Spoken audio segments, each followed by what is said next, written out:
He also said you were struck by what they didn't ask. Very much. No one, to my recollection, asked, so what's coming next from the Russians? How might we stop it? What's the future look like? It was all, what can we say about what they did and how it affects the election that we just had? Comey then asked to meet alone with Trump to warn him about that now infamous Steele dossier, unverified information on Trump's ties to Russia, including allegations of Trump's encounters with prostitutes in Moscow. I'm about to meet with a person who doesn't know me. He's just been elected president of the United States by all accounts, and from my watching him during the campaign, could be volatile. And I'm about to talk to him about allegations that he was involved with prostitutes in Moscow and that the Russians taped it and have leverage over him. It's obvious that he doesn't know what he's talking about. It's obvious he can't control his mind or his tongue. And what I've suggested, if now, because he's the nominee for the party, and he's entitled to briefings from the CIA, for example, I said publicly, give him fake briefings. Pretend you're briefing him. Don't tell him anything that you don't want to get out. And that's how I feel about it. I think that the man is a loose cannon. I think he's done so much to hurt our country with our international relations already. But as a Republican nominee, isn't he entitled to get those briefings? Give him fake briefings. What does that even mean? It means they'll tell him stuff. He won't know the difference. You're basically telling the intelligence community to lie to him. No, I'm not going to lie to you, but I still have to tell you everything. Why, if this was salacious, and this particular part of the dossier unverified, still unverified, by the way? Yes. So far as when I got fired, it was unverified. Did you tell him that the Steele dossier had been financed by his political opponents? No. I didn't think I used the term Steele dossier. I just talked about additional material. But did he have a right to know that? That it had been financed by his political opponents? I don't know the answer to that. It wasn't necessary for my goal, which was to alert him. We had this information. How graphic did you get? I think as graphic as I needed to be. I started to tell him about the allegation was that he had been involved with prostitutes in a hotel in Moscow in 2013. Does Donald Trump not represent this modern Republican Party? No, I think he represents the modern Republican Party. I would disagree with the president. And I've said many times, I've given major speeches on the reason we have Donald Trump is because of what has happened in the Congress of the United States by the Republicans. They are the ones that created the birthright issue that Trump has picked up on. They're the ones that have been hammering anti-immigration. They're the ones that have been doing things to try to denigrate African-American president. They've gone after women in many different ways. They have created Donald Trump. Senate races, Florida. You've had some heated words with Alan Grayson in the past. You saw these renewed allegations of domestic abuse and the way he sort of manhandled a Politico reporter. What do you think about that? All I say is I told you so. The guy is a loose cannon. He cheated with his hedge fund. When I was invited to the Progressive Caucus in the House, he challenged me. Why did you do that? I said, because I wanted you to lose. That's how I did it, why I did it. And that I've been proven to be absolutely correct.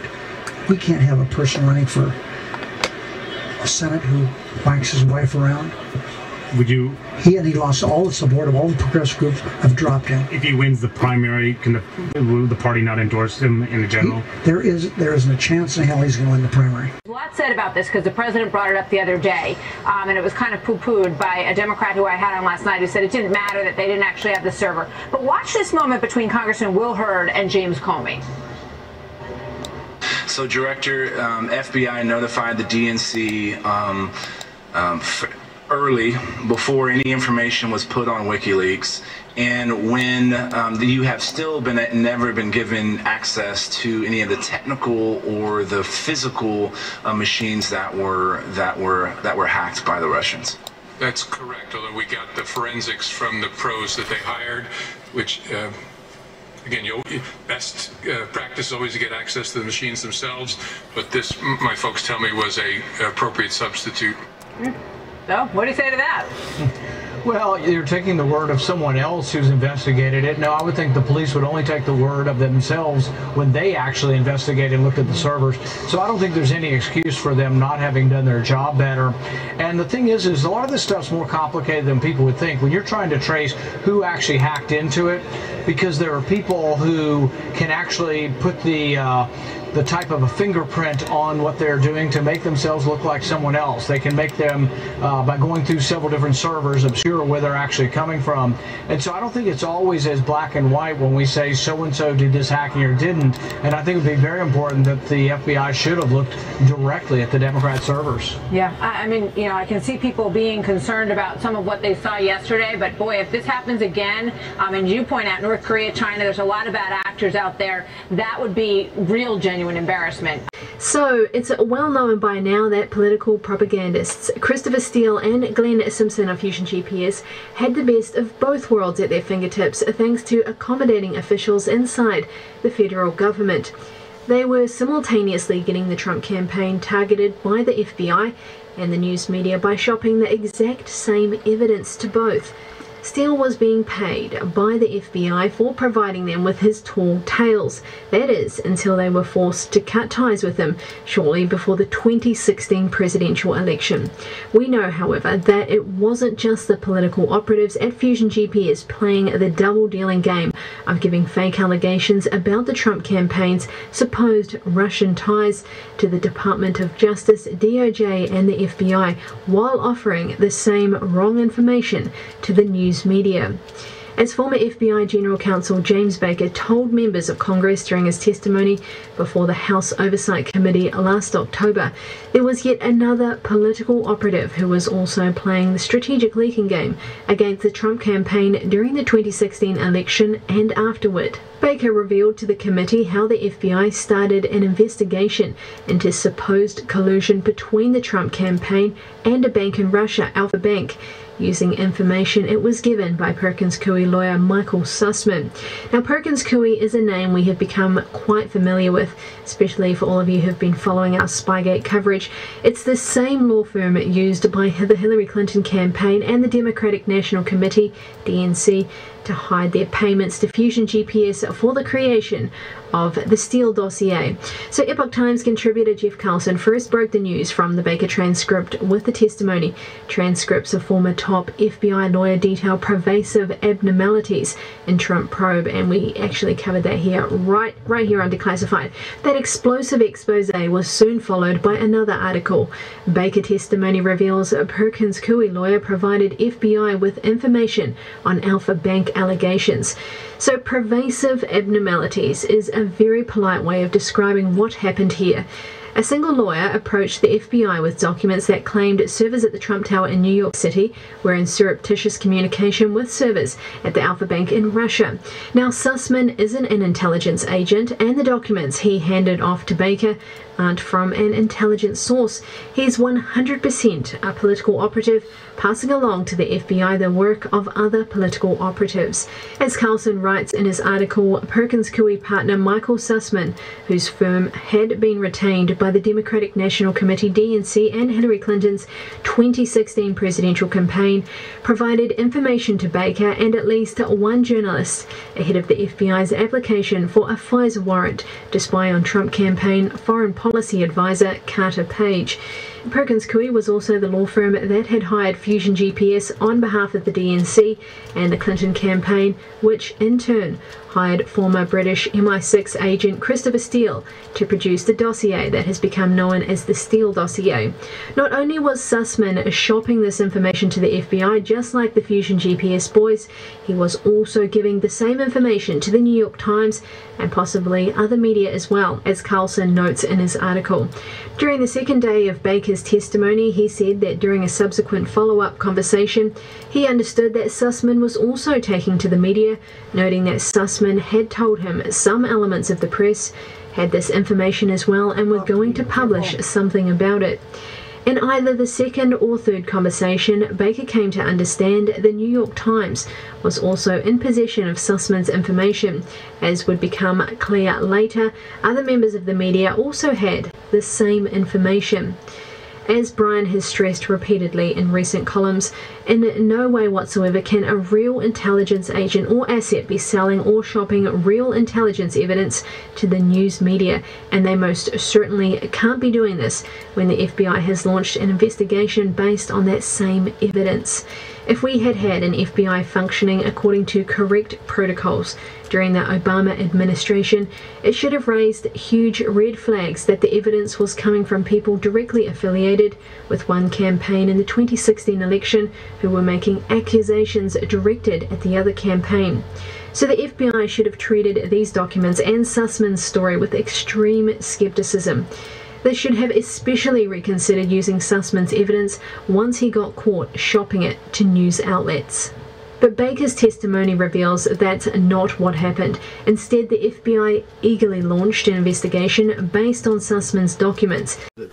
Their different funds and holdings had in Clinton Foundation donors, which in the case of Amy Berman Jackson was about 40% of the top stocks in her other mutual funds were all Clinton Foundation donors.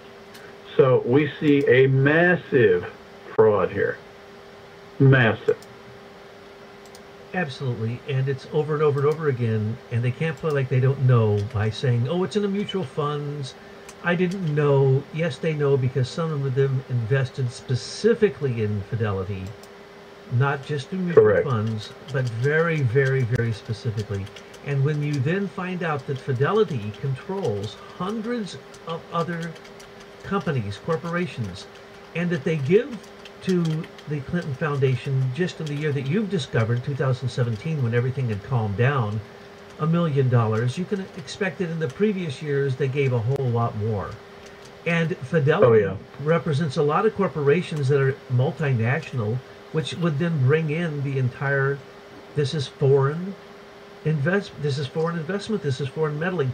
These judges, again and again, have their money in the corrupt companies, Vanguard, Fidelity, Facebook, any of the Silicon Valley cardboard cutout warlord tech kings. They know ahead of time. They should simply not be allowed to do these kinds of investments because it's all about insider trading, because the decisions they make control them. How about telling them a little bit about a tiny bit of the conflict of interest with Rod Rosenstein's wife, Lisa Barsumian, and then later come back and please tell us that there is also another huge conflict of interest with Jeannie Ray. Well, Lisa Barsumian appears to have never had a real job. She's always worked for the Department of Justice in one form or another. But when you start looking at the activities of her boss when she was at the DOJ and her own activities, we see maybe 100 cases where she is assisting in the representation of the FBI, the CIA, of various officials, the Clintons, Bill Clinton, Hillary Clinton. Those are all reasons why. Just lost my train of thought. These are all reasons why Rod Rosenstein had no business even touching this case, because his conflicts of interest are off the charts. Now ask yourself, why do we have these conflict of interest laws? Why do we ask people who are working in the Justice Department to disclose what financial holdings they have or who they have relationships with? Well, the reason is, on paper, we are supposed to be able to go to our courts and have an impartial hearing where the parties involved don't have biases toward one of the parties or the other in terms of the judge or district attorneys or prosecutors. We're supposed to get a fair trial.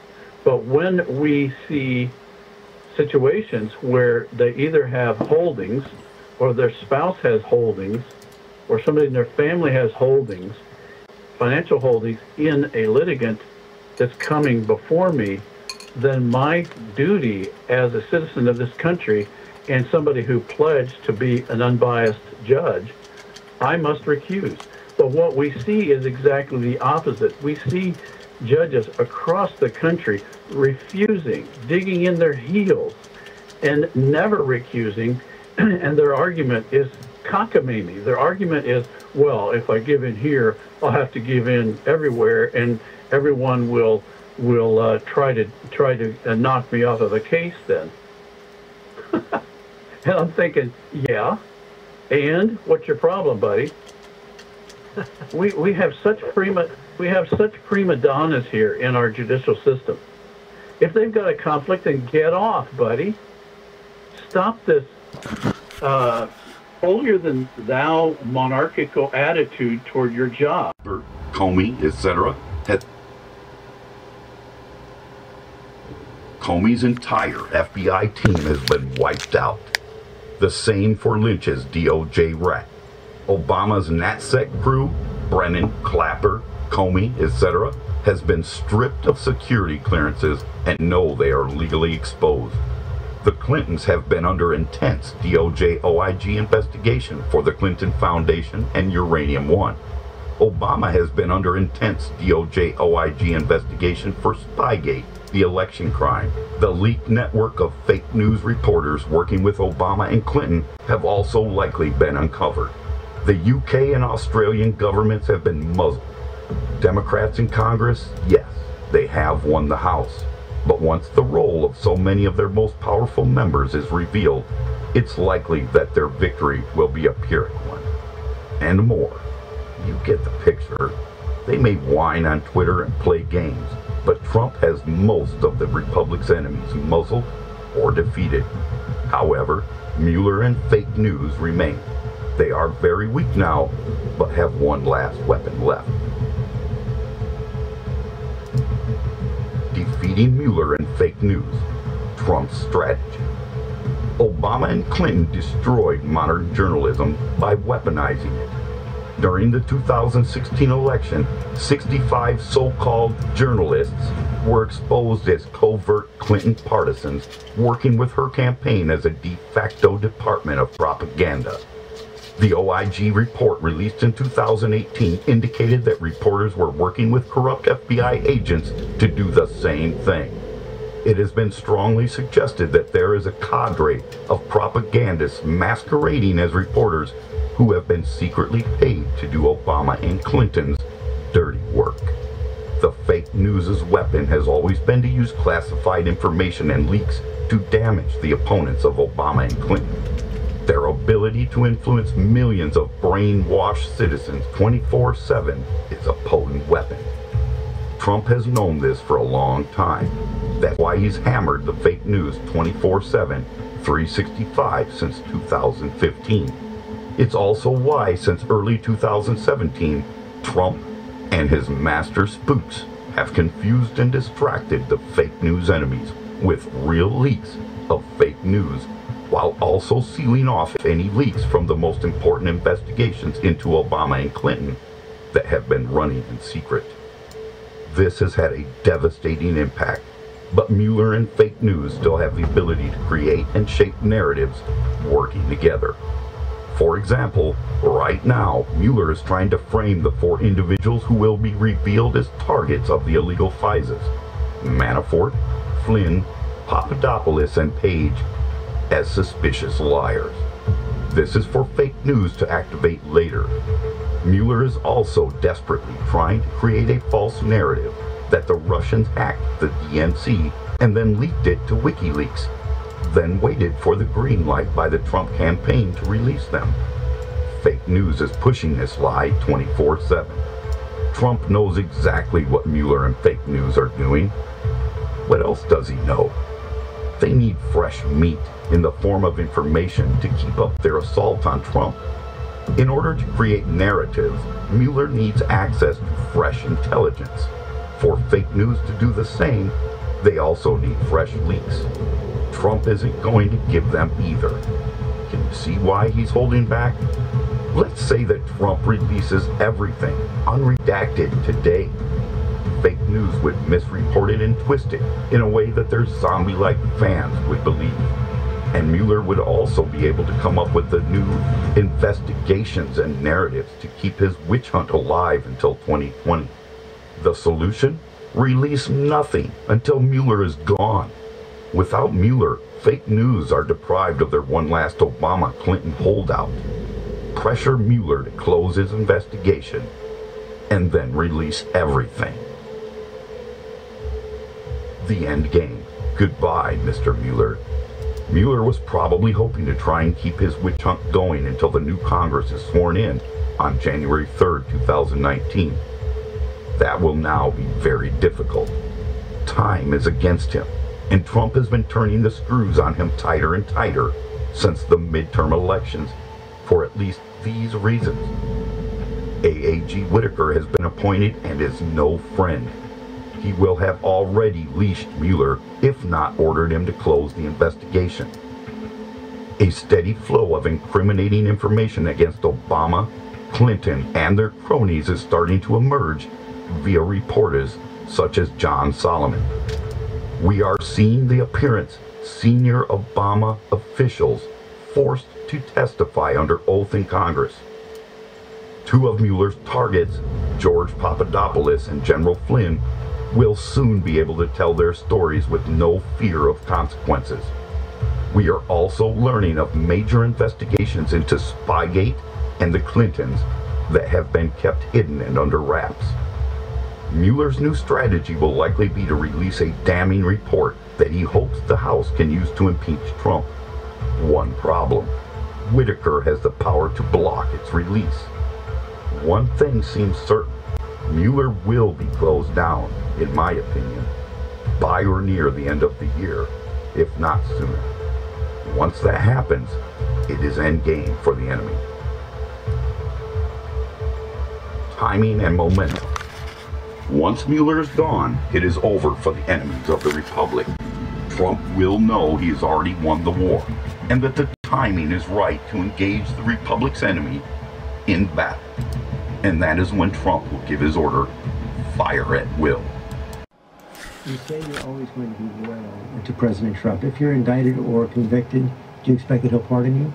Well, first of all, generally speaking in politics, you avoid hypothetical questions. That said, there's no circumstance under which I would testify against the president because I'd have to bear false witness against him. I'd have to make things up, and I'm not going to do that. I've had no discussion regarding a pardon. The only person I push for a pardon for is Marcus Garvey, who I think should be pardoned posthumously, and I wrote the president about that. Not Paul Manafort? I have had no such discussions. And he says it's not on the table right now, any pardon of Paul Manafort. You've had no discussions with the president, with anyone in his team about any of this? That is correct. Proud of your work as a dirty trickster. Did you do any dirty tricks during the Trump campaign? The characterization of me as a dirty trickster comes from Democrats who will probably be on my epitaph. Usually people that I've defeated. Self-proclaimed. You've bragged about it as well. Find me the quote where I've self-proclaimed it. It kind of goes with the territory at this point, but I've never done anything in politics that was outside the norms of my colleagues and my contemporaries. And I've always made it clear that so-called dirty tricks come up to but do not cross the line into illegality. All Americans, not only in the states most heavily affected, but in every place in this country, are rightly disturbed by the large numbers of illegal aliens entering our country. The jobs they hold might otherwise be held by citizens or legal immigrants. The public service they use impose burdens on our taxpayers. That's why our administration has moved aggressively to secure our borders more, by hiring a record number of new border guards, by deporting twice as many criminal aliens as ever before, by cracking down on illegal hiring, by barring welfare benefits to illegal aliens. In the budget I will present to you, we will try to do more to speed the deportation of illegal aliens who are arrested for crimes, to better identify illegal aliens in the workplace as recommended by the commission headed by former Congresswoman Barbara Jordan. We are a nation of immigrants, but we are also a nation of laws. Even as we are a nation of immigrants, we're also a nation of laws. Undocumented workers broke our immigration laws, and I believe that they must be held accountable, especially those who may be dangerous. When I took office, I committed to fixing this broken immigration system, and I began by doing what I could to secure our borders. But today, our immigration system is broken, and everybody knows it. There are actions I have the legal authority to take as president. Tonight, I'm announcing those actions. We'll build on our progress at the border with additional resources for our law enforcement personnel so that they can stem the flow of illegal crossings and speed the return of those who do cross over. If you're a criminal, you'll be deported. If you plan to enter the U.S. illegally, your chances of getting caught and sent back just went up. We expect people who live in this country to play by the rules. We expect that those who cut the line will not be unfairly rewarded. The actions I'm taking are not only lawful, they're the kinds of actions taken by every single Republican president and every single Democratic president for the past half-century. And to those members of Congress who question my authority to make our immigration system work better, question my authority, question my authority, question my authority, question my authority. I'm accountable to that standard. As to Adam Schiff, again, it remains to be seen whether or not Adam has this secret collusion evidence that he hasn't been able to produce up to this point. But what we do know Adam Schiff does have is a conflict of interest under a standard that he created. Remember, he said that Devin Nunes needed to recuse himself because of a perceived bias with regard to the Russia investigation. Now we learn that Adam Schiff met with Glenn Simpson, the same Glenn Simpson that got $1 million to commission the phony, fake Russian Steele dossier document. The same Adam Schiff that is now believed to have lied to the committee that Adam Schiff chairs, the House Select Intelligence Committee that I'm on. Right. So under Adam Schiff's own standard, Mr. Simpson needs to come forward, but Adam Schiff can't be the one presiding over that. Congressman, let me switch gears and ask you about this budget deal. 4 hours away from the president's summit with Vladimir Putin, which will take place right behind me in the presidential palace. Now, the White House says they're proceeding as planned, despite calls from people like yourself to cancel it. They also say that the indictments issued on Friday strengthen President Trump's hand when it comes to confronting Putin about election interference. Your response? Well, of course, that's not the president's intention. The president, as you pointed out, Jake, knew these indictments were coming and yet was telegraphing he thought the meeting with Putin was going to be easier, in fact, than meeting with our own allies. So Putin is getting a lot just by taking this meeting. After all, part of the reason for this indictment is to stigmatize those involved in interfering in our election. Putin is essentially an unindicted co-conspirator, and not just any co-conspirator. He's the ringmaster of this conspiracy, and he's going to be sitting down at the table with Donald Trump. And Trump is basically saying that indictment is just a witch hunt. That's a great gift for Vladimir Putin. So I think if Kim Jong-un can eat the president's lunch, which I think he clearly did, it will be a very easy matter for Vladimir Putin. He is afraid, he is nervous, he doesn't know what to do. He is trying to change the rules because he knows he is screwed. So the incoming House Intelligence Committee Chairman, Adam Schiff, called the Justice Department's Office of Legal Counsel to reevaluate its opinion that a sitting president can't be indicted under circumstances in which the failure to do so may mean that person escapes justice. Wow. Is he projecting right now? Yes. Is he trying to change the rules because he realizes that he is stuck right now? And I hate to say this, but there's nothing there that they can use to indict the president. It's absolutely ridiculous. This what the Democrats are doing, particularly Adam Schiff, he's been around Intel enough to know what is you can include in a public report and what you cannot include. Apparently, he put enough sensitive information in this Democrat memo that some of it is going to have to be redacted. So now he's saying if anything is redacted, this is censorship. Talk about a ploy.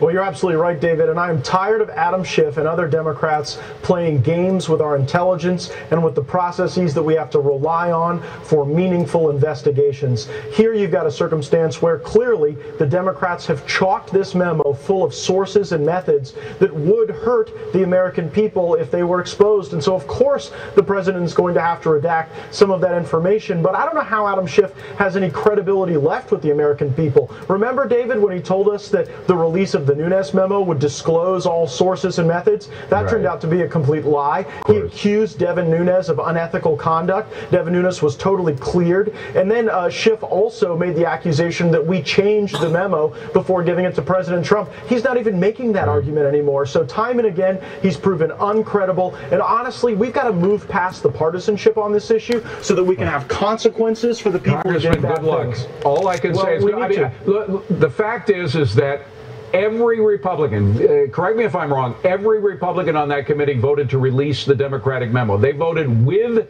their Democratic colleagues to release the memo. At the same time, every single Democrat voted against releasing the Republican memo. How do you find bipartisanship in that? It's very difficult, but it shows that we're confident in the facts that are laid out in Devin Nunes' memo. Quite clearly, cash at the Democratic National Committee was convertible into a FISA warrant to spy on Americans. That's outrageous no matter which party you're a member of. And look, David, Democrats and Republicans are going to be in power in the future in this country. And I don't want either side to have the ability to use political documents to go and infect an intelligence investigation. We should all be in this together, but unfortunately, the Democrats want to drive division instead of working to make sure that this never happens again. You know, besides lack of bipartisanship, there's another problem here, which is the FISA judges. Shouldn't they have known? Isn't some of the responsibility on their heads, or his head or her head, whoever it was that approved of these things, because they should have demanded from the FBI, knowing that Steele's sources were not named, they should have demanded from the FBI some due diligence on the FBI's part to track down who Steele's sources were for the Trump dossier. They didn't do that. They just gave it, boom, the stamp of approval. Well, they didn't have all the facts, and that's where I believe laws were broken, David. I believe that material omissions were included in the presentations to the court, and it's important that the American people know. Forgive me for interrupting, Congressman. Sure. Isn't it up to the judge to say you don't have the facts? I'm not going to give you approval until you get the facts. No, because they're but here's an example of something they wouldn't know. How would a judge in a FISA court know that the FBI had terminated Christopher Steele, had actually fired him and refused to pay him because they deemed him uncredible after he was leaking to the media? That was something that happened. The FBI and the Department of Justice knew it happened, and then they went and sought renewals before judges without telling them. So I'll concede your point that there may have been some circumstances where there could have been more thorough review, but there was clear evidence of concealment of the very fact that Christopher Steele, who wrote the dossier, was deemed uncredible by the people then presenting that dossier seeking a renewal of the FISA warrant while Donald Trump was president of the United States. I just think it's far too easy to spy on Americans, regardless of who's in power and regardless of how much prejudice there is. We have to straighten out the prejudice that cannot be allowed in justice or the FBI, but also the FISA judges have to be looked at very quickly, Congressman. You guys passed this stopgap measure, this spending measure, which would lengthen a little bit. The president's remarks last night, his effort to discourage any meaningful oversight of the administration, that's a non-starter. We are not going to be intimidated or threatened by the president to withhold any legislative advancement. If we do our proper oversight, we're going to do our proper oversight. I can fully understand why the president has gotten used to the idea that Congress doesn't do oversight, because for the last 2 years, the Republican majority has essentially been missing in action when it comes to being a co-equal branch of government. But that ended with the midterms. We're going to do our jobs. The president needs to do his. And our job involves making sure that the policy of the United States is being driven by the national interest. So we're going to do our work, and that work began in earnest today. Our first committee action was to authorize the transmission of all of the transcripts to the special counsel from the conduct of the Russia investigation thus far. That includes transcripts that the special counsel and the Justice Department have not yet had access to, and a great many that they have, but have not been allowed to use for particular purposes, including in prosecutions for false statement or obstruction or perjury or any other like offense. Adam Schiff. He's the ranking member on the House Intelligence Committee, which is doing its own investigation of the Trump team's interactions with the Russians during the campaign and Russian interference in the campaign. Thanks very much for taking the time to join us. Good to be with you. First, I want to get your reaction to this remarkable moment of the president's national security advisor entering a federal courthouse here in Washington and pleading guilty to a federal crime. Well, and we can't lose our shock value as easy as it is over the last year. It's called perjury, lying to the FBI, big fucking whoop. The national security advisor of the country, the chief advisor of the president in terms of protecting our country, and basically he has admitted that he was a liar when it came to telling federal authorities about his interactions with one of our adversaries, that being Russia. Of course, this is part of a broader pattern in which the administration officials, as well as campaign officials, have dissembled or outright lied about their contacts with Russians. But you're right, it's breathtaking. And Jim, I think, are also right in listening to that White House statement where they say, well, these are the same lies he told the White House. No, actually, if you read his statement, General Flynn today acknowledges he told senior transition officials about this.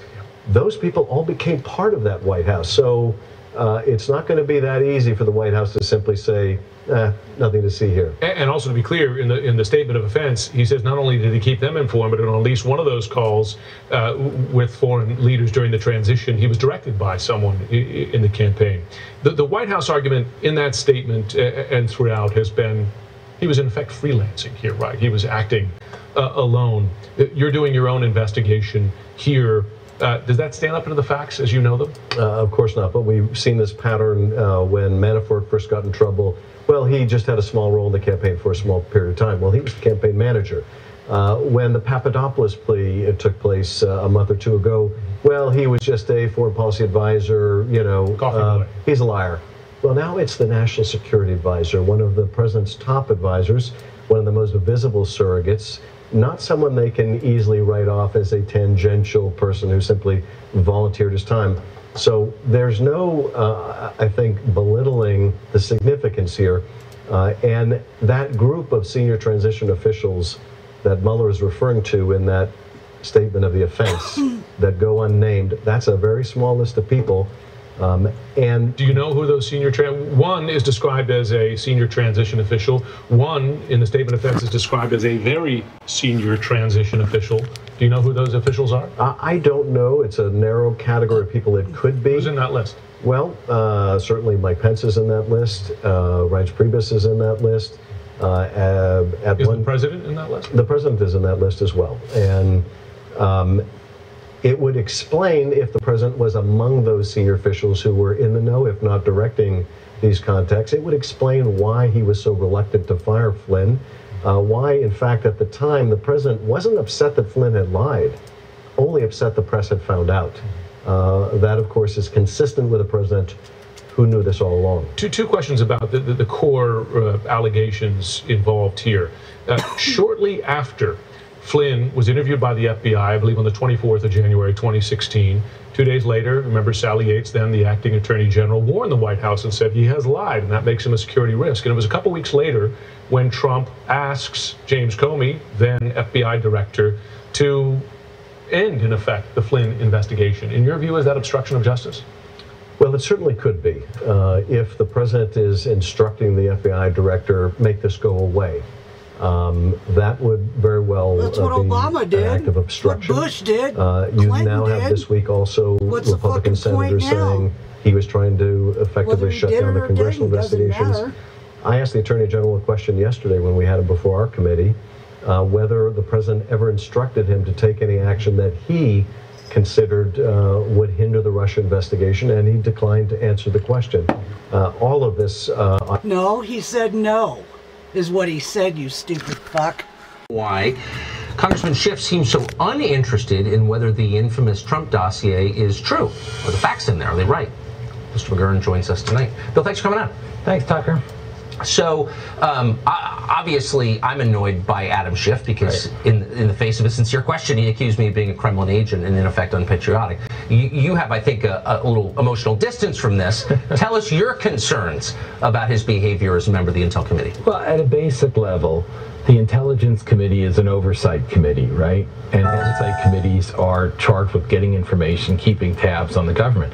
This man just seems determined not to get information, and certainly not to get it to the American people. You know, when the Republicans put together their memo outlining some of the information they found from the FISA application and so forth.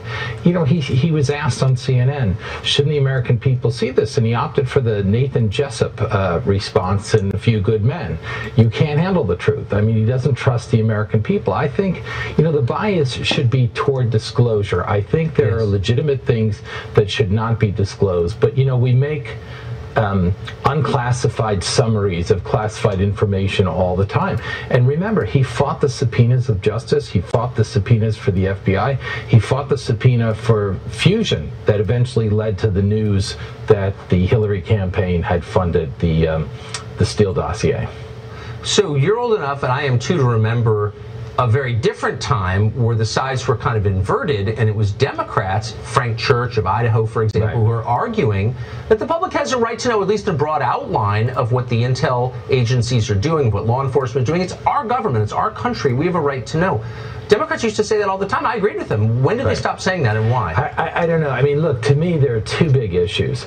I want to know whether people on the Trump campaign colluded with Russia to affect the election, right? That's something I want to know. I also want to know if people at Justice and the FBI, our two premier law enforcement agencies, put their fingers on the scales for political reasons. Remember, both candidates were under investigation of some sort by the FBI. It's extraordinary.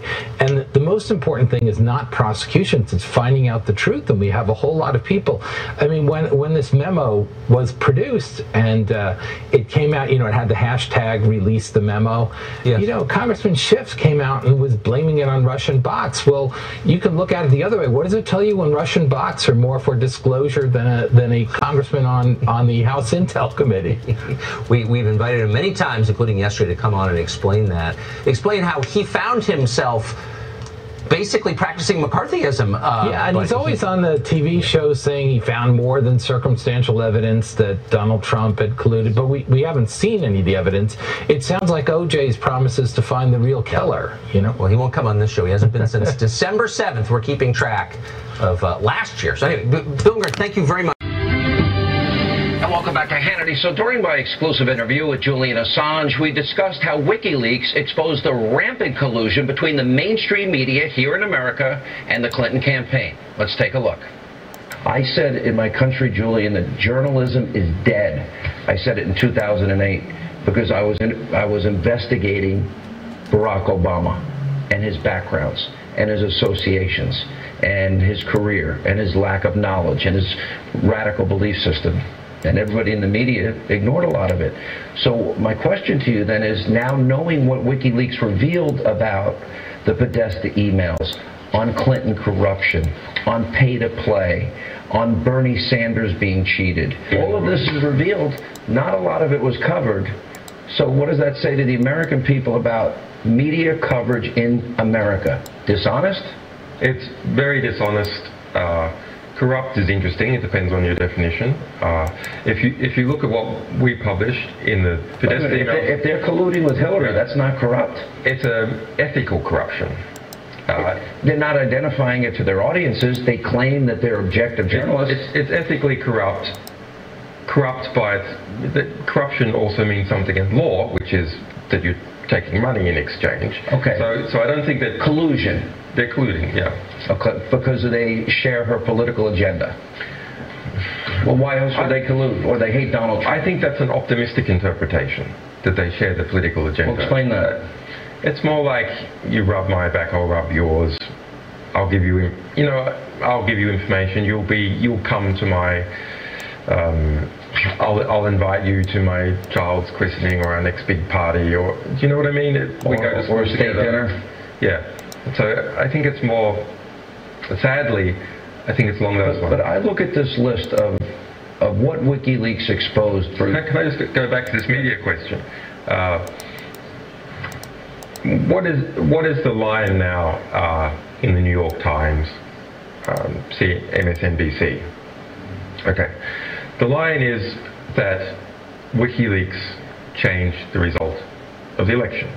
Okay, and is that editor of WikiLeaks, we're quite happy to have the credit for exposing the corruption and behavior that was occurring in that Clinton team, and the DNC fixing things for Agent Bernie Sanders. We're quite happy to accept that. Was that your motivation?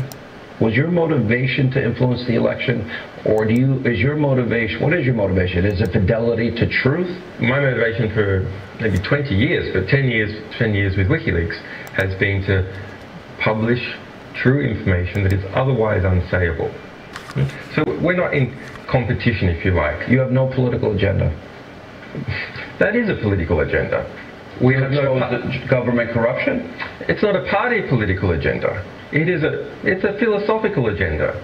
We believe that the best type of government comes from a government that is scrutinized by the people when they have true information about how government and major corporations, other power actors in society actually behave. Let me ask this. As a conservative, one of the things that shocked me about the revelations with WikiLeaks in this election cycle, it drove me crazy for years. The narrative that would be used by the Democrats about conservatives like myself as Republicans are racist, that they're sexist, that they're homophobic, that they're misogynistic, Islamophobic, xenophobic, all those lines are used.